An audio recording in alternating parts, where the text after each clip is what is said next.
Today we're going to look at how to get started using AI with Google, Microsoft, Meta, and Claude. ChatGPT is currently the most popular AI tool, but these companies have really come on strong in recent months with their own offerings. I'll go through each of them and show you how to get started. I'm Bill Eastman, and this is the AI for Your Business channel. It's the channel business people can come to learn how to quickly get started leveraging AI. Let's dive in.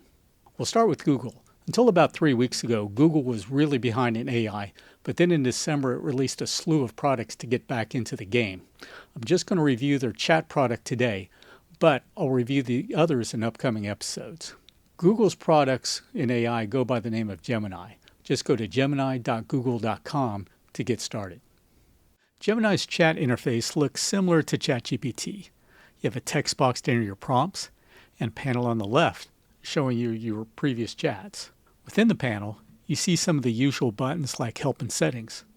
The Help selection within Help has some useful information to get you going. The FAQ will help you as well.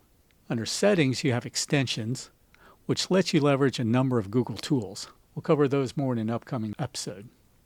You can also go over to the dark side for a nice techie feel. We'll stick with that for the moment. In the text box, you see the option to upload an image to include in your prompt. And on the right is the icon to interact with Gemini verbally.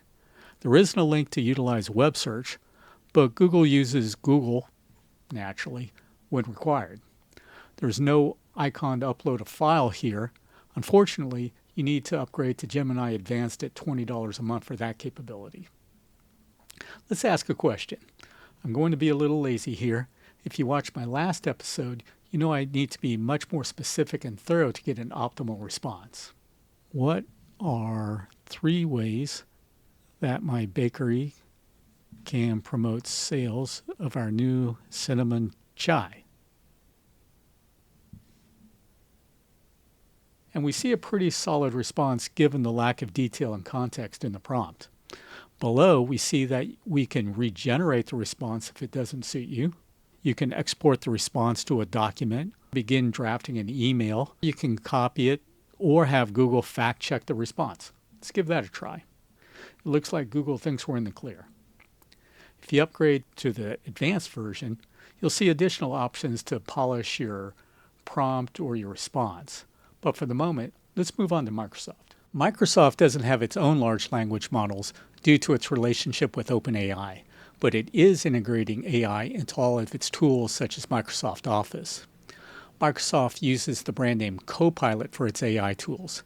Copilot has a chat page, integration with Office apps like Word and Excel, and integration into other Microsoft apps like Teams, Power BI, and SharePoint.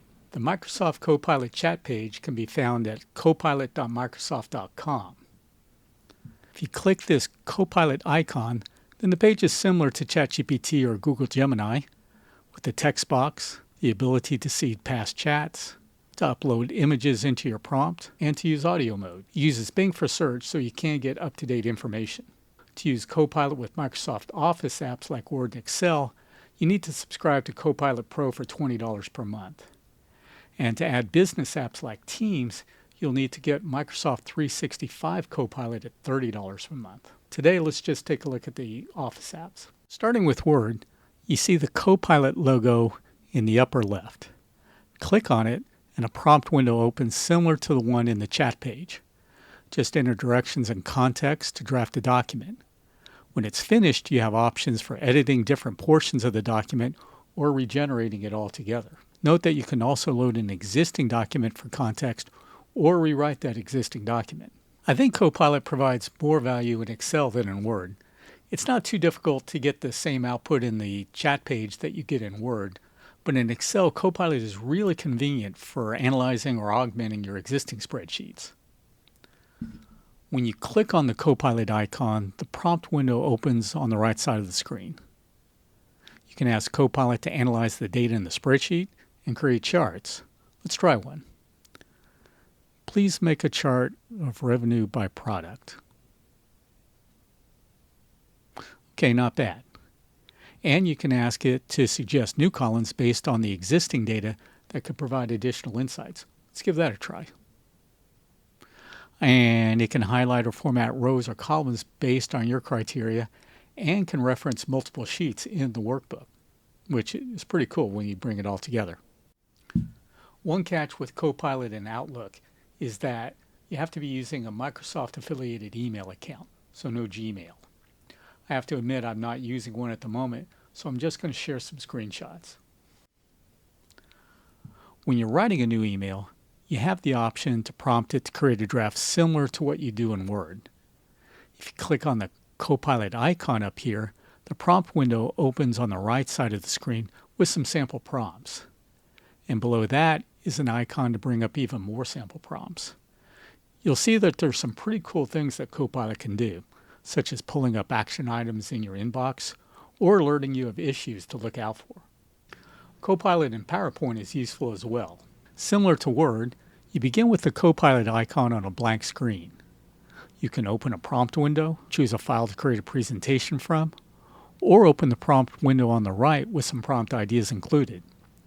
You can create a presentation simply by giving it instructions. Of course, you need to include all the points you want to cover. Let's try it. And you see, once you're done, you have a beautiful presentation which you can continue to edit. For those of you thinking, well, that's nice, but it's not the style that my business uses, you can link your own design and Copilot will design the slides accordingly. As I mentioned, Copilot is integrated with a lot more Microsoft Business applications such as Teams, Power BI, and SharePoint. But for now, let's move on to our next AI provider, Meta. Facebook's parent company Meta was late to the AI game, but it came on strong this year with some good flagship models. Meta has differentiated itself from the other AI providers here by making its models open source. That means you can download them for free if you have your own server to host them. Meta's chat page looks similar to ChatGPT and Gemini, with a text box for prompts at the bottom and previous chats on the left. You can include documents in the prompt, but still can't load images. I imagine Meta will address that in the coming months. Something interesting about Meta is that you can begin your prompt Imagine, and it will generate an image as you type. Just don't try to do too much with it. Let's try it out. Imagine a golden retriever walking down a city sidewalk. Not too bad, but once again, don't try to do too much with it. Another interesting feature about Meta is its integration into Facebook, WhatsApp, and Instagram. If you go into Facebook Messenger, you now see Ask Meta at the top, and it will answer questions just as if you're in the chat interface. And in the middle of a chat, you can enter @meta.ai and ask it a question as if it were a third person in the chat. Pretty cool. Let's finish up with Claude. Claude is offered by Anthropic, which was formed by some OpenAI employees a couple of years ago. They focus mainly on model development and developer tools, but they've still developed some tools that anyone could use. You can begin by going to Anthropic's homepage at anthropic.com. Once there, click Try Claude, and after some sign-in formalities, that'll take you to Claude.ai.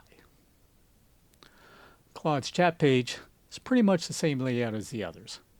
It does have an impressive capacity to load up to 20-30 megabyte files that you can reference in your prompt, as well as the ability to take a screenshot from your laptop and use that in the prompt. So if you're looking at a document or a spreadsheet or a web page and want help understanding it, you can use this option to get Claude's help.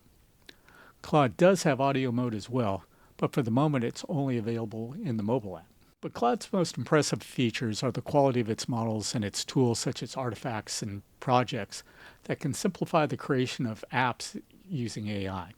We'll get to those in a future episode. That's it for today. I hope this is giving you a starting point into the AI offerings from Google, Microsoft, Meta, and Claude, and that you've seen some tools that you find interesting. In the next episode, we're going to review their pricing, and in future episodes, we'll go into each of them in more depth. So please subscribe to catch these and other ways that you can save time and increase revenue using AI. Check the links to past episodes below, and please leave a like or a comment as well. Till then, good luck with your business.